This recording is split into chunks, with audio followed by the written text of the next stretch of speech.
Imagine spending months saving up for a new graphics card, finally hitting that add to cart button the moment it goes live, and watching it disappear in under 3 seconds. Not sold out in minutes, seconds. And then you check eBay an hour later and see that same card listed for 3 times what it was supposed to cost. That's not bad luck. That's the new reality of PC hardware in 2026. And if you think this is just another shortage that'll blow over in a few months, the way things did after the pandemic or the crypto mining craze, you're about to be very disappointed. What's happening right now is something entirely different. The market has been restructured from the ground up, and the forces driving it aren't going anywhere. Stay with me, because by the end of this video, you're going to understand exactly what's happening, why it's happening, and what it actually means for anyone who builds PCs, games, or just wants to buy a laptop without taking out a second mortgage. If you're new to Nolan Tech, make sure to subscribe and turn on notifications, because we upload new tech videos regularly that help you stay ahead.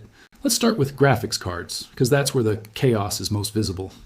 When NVIDIA launched the RTX 5090 and RTX 5080 in January 2025, the hype was at an all-time high. Gamers had been waiting years for this generation. The performance promises were enormous, and when launch day arrived, stock was gone before most people even had their browser open. Micro Center, one of the largest dedicated PC hardware retailers in the United States, received a grand total of 233 RTX 5090 units across every single one of its locations nationwide, not per store. 233 units total for an entire country of millions of PC enthusiasts. The official price was $1,900, a steep but technically defensible number for a flagship card. Within hours, that price was a fantasy. On eBay and StockX, listings were appearing between $4,500 and $7,000. Some sellers were asking for more than triple the MSRP, and people were actually paying it because there was simply no other option if you wanted one. AMD's situation wasn't any better. The RX 9000 series launched with promises of wide availability and competitive pricing. The flagship RX 9072 XT debuted at $589. By the time most people got to checkout, it was selling for $880 to $1,700 at major retailers. The affordable models in the lineup vanished completely, leaving behind only the premium variants that most people couldn't justify buying. According to industry reports from late 2025, GPU prices across the board were sitting 50 to 100% above where they were before 2020. Tom's Hardware confirmed in August 2025 that graphics cards were severely overpriced, due to a combination of extreme shortages, surging gamer demand for the new generation, and tariff-driven cost increases rippling through the entire supply chain. But here's the thing. GPUs are just the most visible symptom. The disease runs much deeper, and it starts with memory. The RAM situation is genuinely alarming when you look at the raw numbers. According to Reuters, DRAM prices surged 171% year over year in 2025. Read that again. 171%. That increase outpaced gold over the same period. TrendForce, one of the most respected names in semiconductor market analysis, reported that conventional DRAM prices were trending toward quarterly increases of 8 to 13% in the fourth quarter of 2025 alone. When you factor in high bandwidth memory products used in AI chips, that figure climbed to 13 to 18% per quarter. Samsung increased prices on certain DRAM chips by up to 60% by November 2025. Contract prices on some categories of DRAM and 3D and NAND jumped 80 to 100% month over month in December 2025, according to Jerry Chen, general manager of Team Group, one of the world's most prominent memory module manufacturers. To put a human face on those numbers, a single 16 gigabyte DDR5 chip was costing $27 by late 2025. Team Group's leadership warned publicly that the supply situation was expected to worsen in early 2026, with no realistic path to normalization before 2027 or 2028, when new production capacity might finally come online. Counterpoint Research projected memory costs rising 30% in the fourth quarter of 2025, followed by an additional 20% in early 2026. DDR5 spot prices reportedly quadrupled from their September 2025 baseline. The shortage became so severe it earned a Wikipedia entry, sometimes referred to in the industry as RAM Armageddon or the RAM Apocalypse. Retailers in Tokyo's Akihabara electronics district began limiting how much memory any single customer could buy in order to prevent hoarding. In China, reports emerged of server-grade DDR5 memory being traded at prices that defied comprehension on the spot market. If you're enjoying this video and finding it useful, take a second to like the video and subscribe to Nolan Tech. It really helps the channel and lets us keep making detailed tech content like this. So what is actually causing this? The answer is artificial intelligence, and it's reshaping the entire semiconductor industry in ways that are permanent rather than temporary. Tech giants including OpenAI, Google, Microsoft, Meta, and Amazon placed what the industry calls open-ended orders with memory suppliers, essentially telling manufacturers to produce as much as they possibly could, and that cost was not a concern. In October 2025, OpenAI formally announced a strategic partnership with Samsung and SK Hynix to lock in supply for its Stargate AI infrastructure project. Reports indicated that the Stargate initiative alone was expected to consume up to 40% of global DRAM output. That's one project, 40% of everything produced globally. The specific culprit at the technical level is high bandwidth memory, or HBM. This is the type of memory used inside AI accelerators and data center GPUs. The problem with HBM from a supply perspective is that it requires roughly 3 times the wafer capacity per gigabyte compared to standard DDR5. So when manufacturers shift their production lines toward HBM to fulfill massive AI contracts, the supply of conventional consumer memory shrinks dramatically.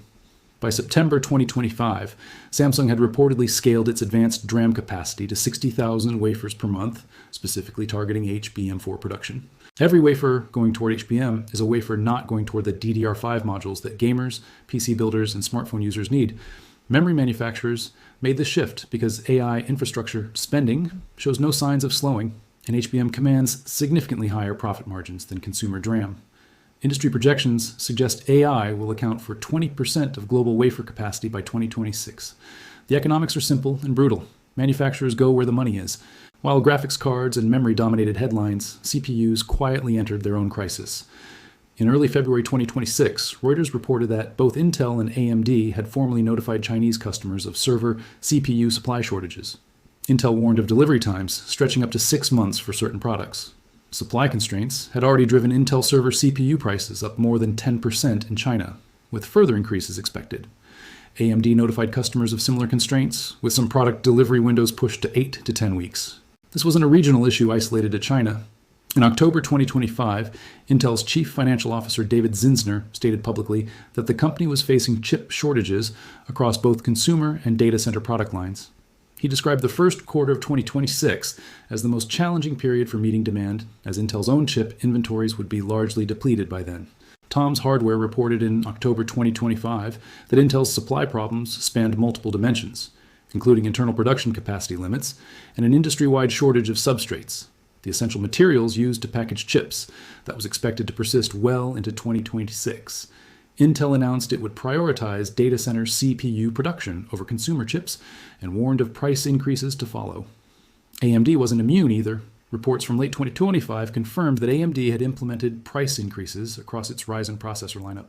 AMD's data center segment generated $4.3 billion in revenue in the third quarter of 2025, a 22% year-over-year increase driven by EPYC server processor adoption and MI300X AI accelerator shipments. The money in data center was too compelling to ignore. Retail Ryzen prices were projected to rise 5 to 10% on the 9000 series and 10 to 15% on older 5000 and 7000 series chips facing end-of-life constraints heading into 2026. Layered on top of all of this is a geopolitical dimension that has added enormous volatility to an already chaotic market. In January 2026, new tariffs targeting advanced computing chips went into effect, covering NVIDIA's H200 and AMD's MI325X products, with warnings that broader semiconductor tariffs could follow. Companies had been preparing for this shift for months. GPU manufacturers rushed to ensure products arrived at U.S. warehouses ahead of Inauguration Day in January 2025. Tariff proposals at various points included 10 to 20% on general imports, 60% on Chinese goods, and eventually a proposed 100% tariff on imported semiconductors aimed at accelerating domestic manufacturing. TSMC, which manufactures chips for NVIDIA, AMD, and Apple among others, was reportedly eyeing a 30% price increase for chips produced at its U.S. facilities. NVIDIA had already raised official prices across nearly its entire product line to protect profit margins. NVIDIA disclosed in April 2025 that it would take a $5.5 billion charge tied to export restrictions on its H20 chips. AMD warned of a $1.5 billion annual revenue hit from China export controls. Some analysts projected the full damage to NVIDIA could reach $5 to $7 billion per quarter when all restrictions were fully implemented. The tariff situation created whiplash-inducing market swings. A 90-day pause on some tariffs in April 2025 briefly sent markets soaring, but the underlying uncertainty never went away. Every new announcement, every new trade negotiation, every new export control creates another wave of speculation and hoarding. And then there are the bots. While manufacturers, governments, and economists battle over supply chains and trade policy, another layer of the problem operates entirely in the shadows. When NVIDIA's RTX 5090 and 5080 launched, Casada, a bot mitigation firm, documented the damage in real time. Stock disappeared within seconds at Best Buy, Newegg, and NVIDIA's own website.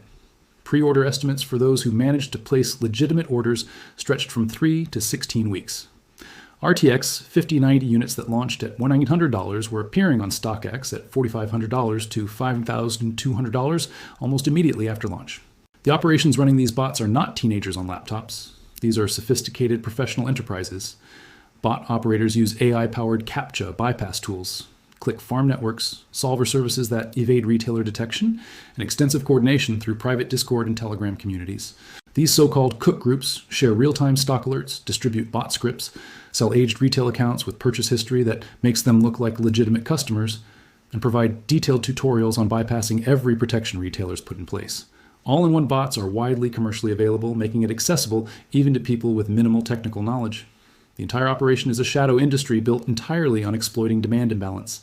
The frustration reached such a boiling point that in January 2025, ordinary eBay users began flooding the platform with fake RTX 5090 listings, posting photographs and drawings of the card rather than actual units, some priced at or below MSRP with warnings buried in the descriptions like "humans do not buy" or "read before purchasing."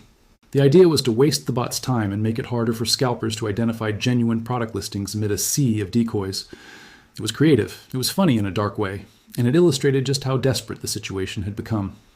AMD's RX 9000 series faced the same treatment. Intel's Arc B580 cards saw similar scalping activity. The RTX 5090, which launched at $9,200, appeared on resale platforms at $6,000 to $7,000 within hours of going live. A Japanese retailer tried implementing a lottery system just to grant customers the right to purchase one GPU. The lottery concluded before many people in line had even arrived, and reports emerged of customers jumping fences of neighboring properties, trying to reach the entrance in time. Then came a development that genuinely stunned the market. In December 2025, reports originating from Chinese industry sources revealed that NVIDIA was planning to reduce RTX 5000 series production by 30 to 40% in the first half of 2026, compared to the same period in 2025. The specific targets were reportedly the RTX 5060 Ti 16GB and RTX 5070 Ti. The reason was memory costs. With DRAM prices continuing to climb, manufacturing GPU models with higher VRAM capacity had become significantly more expensive. NVIDIA was reportedly planning to prioritize lower memory models with better margin profiles and higher memory flagship cards, where the cost per unit could be absorbed more easily. The middle of the lineup, the cards most people actually aspire to buy, were going to become even harder to find. The human cost of all of this is enormous and often overlooked in conversations that focus on market statistics. Data from 2025 showed that roughly a quarter of gamers have a maximum GPU budget of $500. That's the ceiling for 25% of the market, and it puts the vast majority of currently available graphics cards completely out of reach. Research indicated that 57% of gamers had been unable to purchase a GPU they wanted because of price hikes or scalping. Another 43% had delayed or canceled a planned purchase entirely due to financial constraints. The gaming community isn't just frustrated, it's being systematically priced out. The effects extend well beyond gaming. Smartphone manufacturers face the same memory cost pressures. TrendForce's December 2025 analysis revealed that memory was consuming an increasing share of the bill of materials for consumer devices, particularly for Android brands, competing in the mid-range and budget segments where memory capacity is a key selling point. Rising costs were forcing these manufacturers to raise prices on new models launching in 2026. A leaked analyst projection from November 2025 showed one major Android manufacturer budgeting for roughly a 25% increase in DRAM costs per device for its 2026 lineup. If passed directly to consumers, that alone would add $125 to a $500 phone. Laptop makers face the same squeeze. High-end ultra-thin notebooks with memory soldered directly to the motherboard couldn't reduce costs by simply using less RAM. They had no flexibility.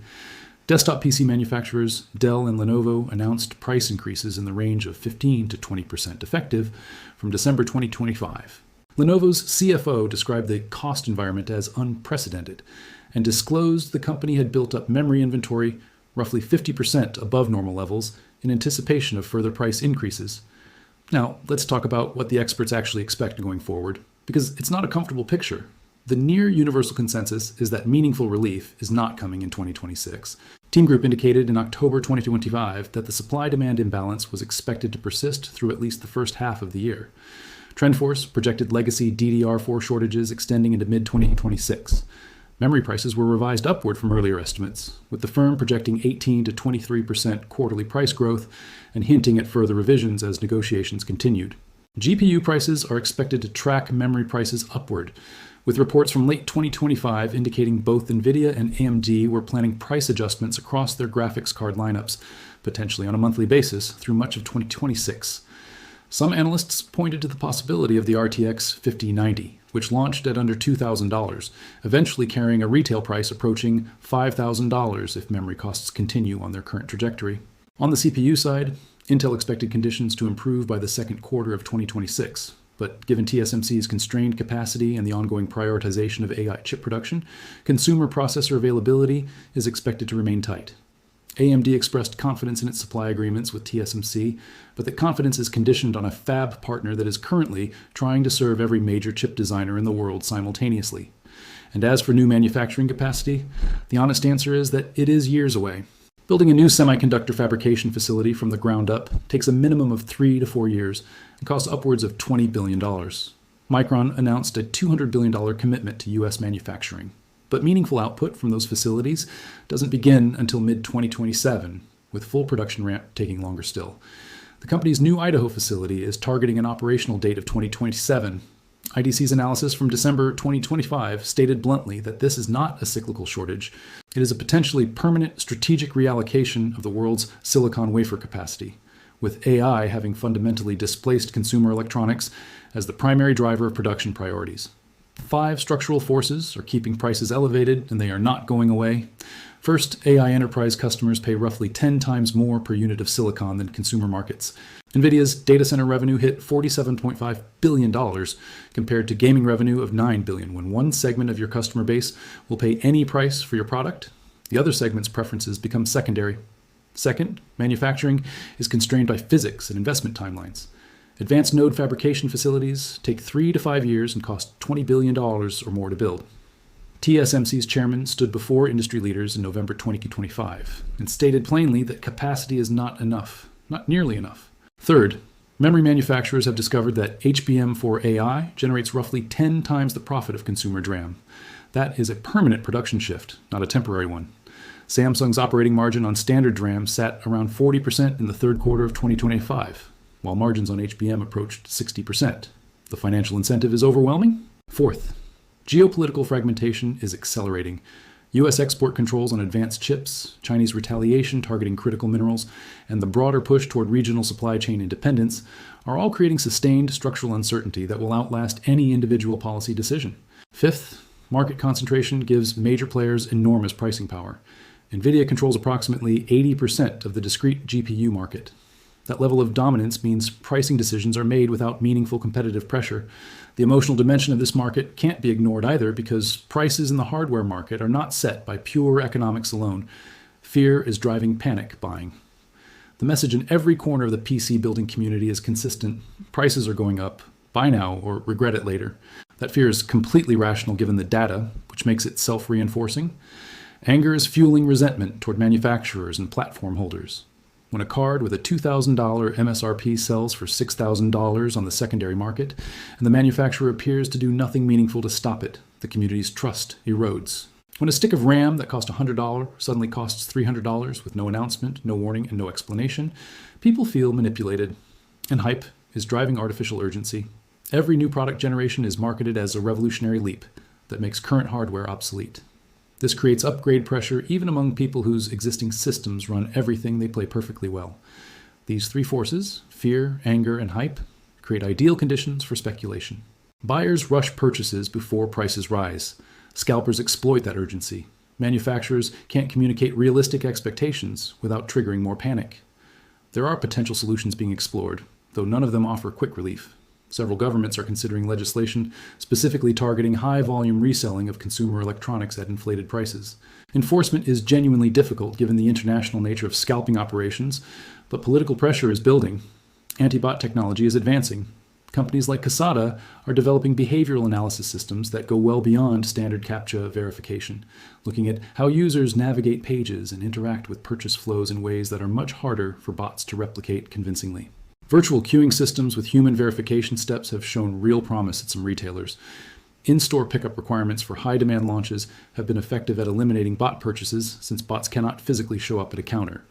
NVIDIA and AMD are reportedly exploring blockchain-based purchase verification tied to gaming account histories, which would allow them to prioritize sales to people who can demonstrate a genuine history of PC gaming rather than automated purchasing accounts. Better data sharing between retailers and manufacturers to flag suspicious cross-store purchasing patterns is also being discussed.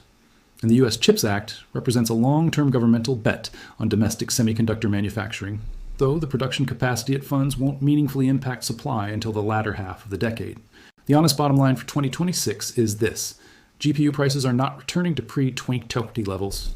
The window to buy at current prices, as painful as they are, may represent the best available deal for the next 12 to 18 months before memory-driven price increases, and tariff implementations push costs even higher. Memory is not normalizing before 2027 at the earliest, and 2028 is a more realistic timeline for genuine stabilization. CPU availability will remain constrained through 2026 at minimum, and scalper bots will continue exploiting every product launch until the industry collectively commits to anti-bot infrastructure as a standard practice rather than an afterthought.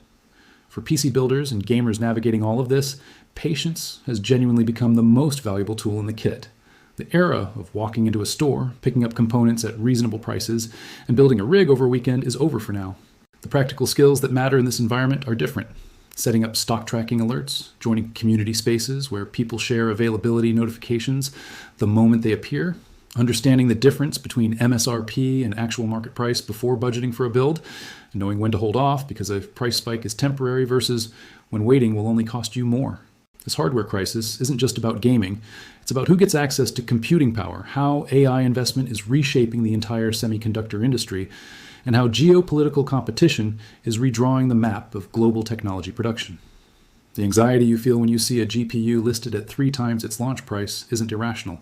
The frustration when RAM prices double without explanation isn't misplaced. The market really is broken, and repairing it will take policy changes, manufacturing investments, and industry coordination that will play out over years, not months.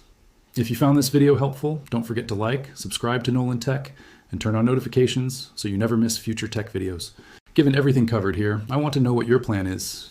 Are you buying now before prices climb further, holding out and hoping the market stabilizes? Or have you already given up waiting and just made the purchase? Drop your answer in the comments.